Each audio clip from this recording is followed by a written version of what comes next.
ဟုတ်ကဲ့တူတူမတွေအားလုံးမင်္ဂလာပါနော်မိမရဲ့တဲ့စက်ပစ္စည်းရဲ့တဲ့နော်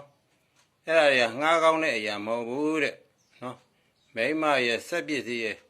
အဲ့ဒါတွေကငှားကောင်းတဲ့အရာမဟုတ်ဘူးတဲ့နော်အဲ့တော့ဦးလေးကြီးတယောက်ကနော်တပိတ်ဆိုင်မှာထိုင်နေတော့လူငယ်တယောက်ကနော်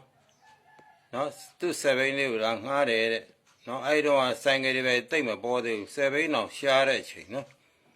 စက်ဘိန်းအောင်မှာရှားတဲ့အချိန်ဆိုင်ကလေးအခုလိုမပေါ်သေးဘူးနော်မပေါ်သေးဘူးအဲ့မှာလာငှားတဲ့ခါကျတော့ဦးလေးကြီးကရောမင်းဘာလို့ကိုလဲဘယ်သွားမလို့လဲကျွန်တော်ဟိုလမ်းစုံလေးမှာကျွန်တော်တန်ကချင်းရောက်နေလို့အဲ့ကောင်ကခဏလာပါသလိုစကားပြောချင်လို့ခဏလာပါသလိုကျွန်တော်သွားချင်လို့ဆိုတော့ဦးလေးကြီးကအေးအောင်မင်းကွာအဲ့ရမသွားမဖြစ်ဘူးလားမဖြစ်ဘူးဦးလေးအရင်လို့တဲ့ဟာမင်းအဲ့ဒါစက်ဘိန်းကိုယ့်ဘာကိုဝယ်စီးပါလားကွာမင်းဝယ်စီးပါလားစက်ဘိန်းကိုယ့်ဘာကိုဝယ်စီးပါလားမရောအရင်လို့နေဟာဦးလေးရလေဗျာစက်ဘိန်းဝယ်စီးနိုင်မှာတော့ဦးလေးစီကငှားမလားဦးလေးရလို့ပြန်ပြောတယ်တဲ့လူငယ်အဲ့တော့ဦးလေးကြီးရလည်းဗာပြန်ပြောဆိုပြောမင်းဝယ်စက်ဘိန်းဝယ်မစီးနိုင်ဘူးဟုတ်လားဟေးမင်းစက်ဘိန်းဝယ်မစီးနိုင်ရင်မင်းအခုငှားစီးသွားလို့အဲ့မင်းအဲ့လမ်းစုံမှာနော်လမ်းစုံလမ်းကွာလူကလည်းများတယ်အဲ့နေရာမှာတယောက်ကမသွားရင်ခိုးသွားရင်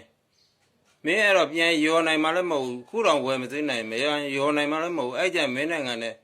အမုန်းပွားမယ်အဲ့တော့ကွာမင်းလမ်းသာလျှောက်သွားပါကွာလို့ဦးလေးရပြောတယ်တဲ့နော်လူငယ်ဘက်ကကြည့်ရင်တော့ဦးလေးကြီးကနော်အကူညီချင်ဦးလို့ထင်မယ်နော်ဒါမှလည်းသူပြောတာတော့မှန်တယ်နော်ကိုယ့်အောင်ဝယ်မစည်းနိုင်တယ်လို့ပြောတကယ်လို့ပျောက်သွားရင်ဘယ်လိုရှင်းကြမလဲနော်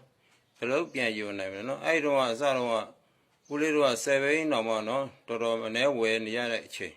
နော်အခုလိုအချိန်မျိုးဆိုင်ကယ်တွေပေါ်တဲ့အချိန်မျိုးမဟုတ်ဘူးနော်